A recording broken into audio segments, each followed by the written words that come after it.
Before we begin this video, I recommend that you visit google.com and search for Dinar.com.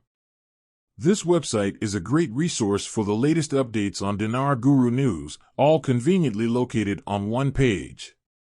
For more information, I encourage you to visit the site. U.S. Treasury takes control of Iraq's central bank to combat money laundering. They said that on August 3.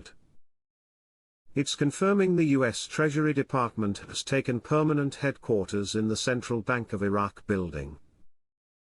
Why in the world would they do that if there wasn't something important? They're going to put the fire under them.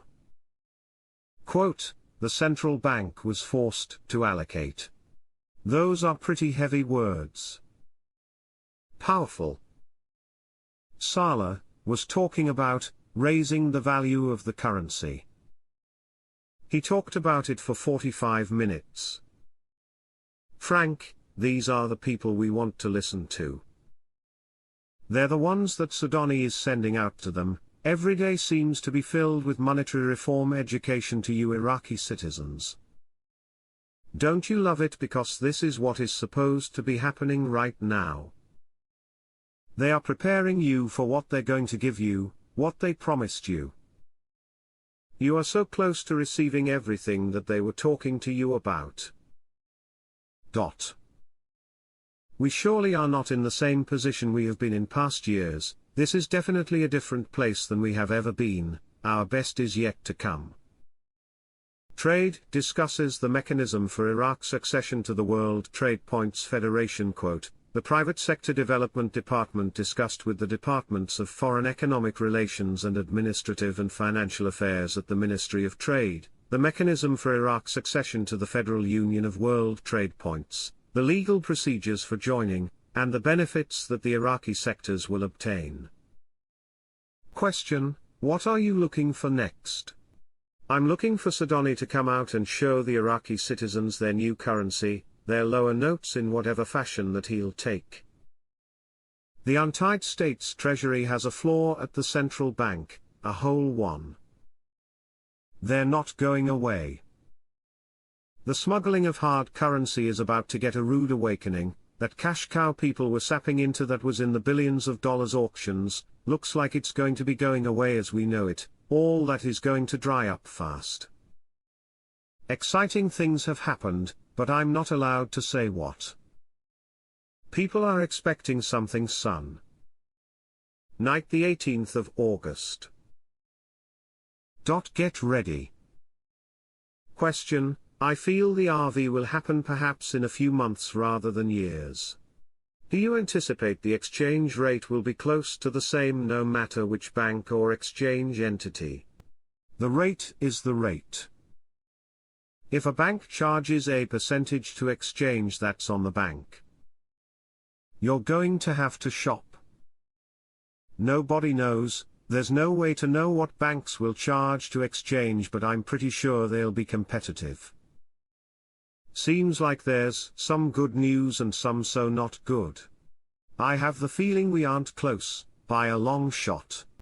I pointed out a few months ago that Iraq was ending the currency auction at the end of this year.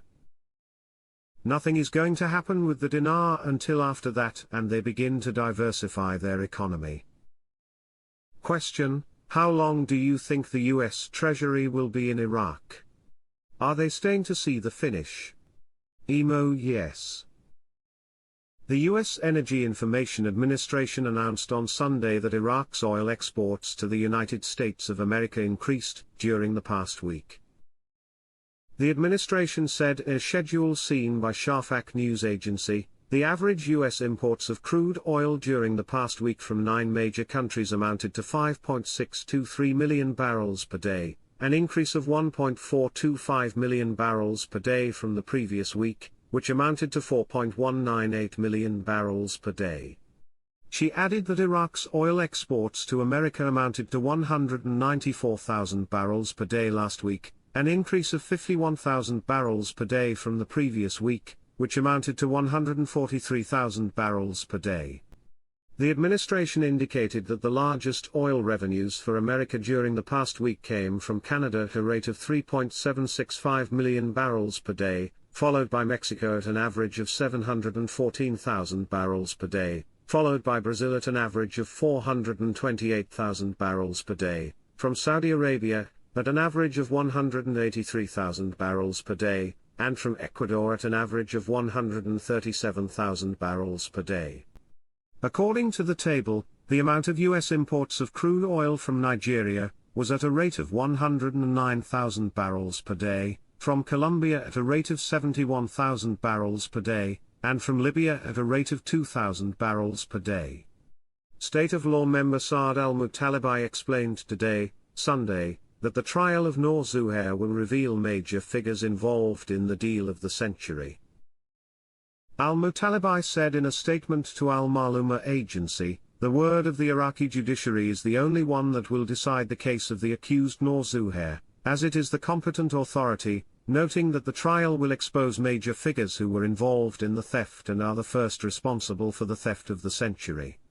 He continued, "Noor Zuhair is just a tool to carry out the theft, and if there were no big parties behind him, he would not have dared to embezzle the biggest theft in the history of Iraq," noting that the defendant Noor Zuhair's compliance before the Iraqi is a big message to the corrupt that the Iraqi judiciary will not hesitate to prosecute any party or person involved in stealing the country.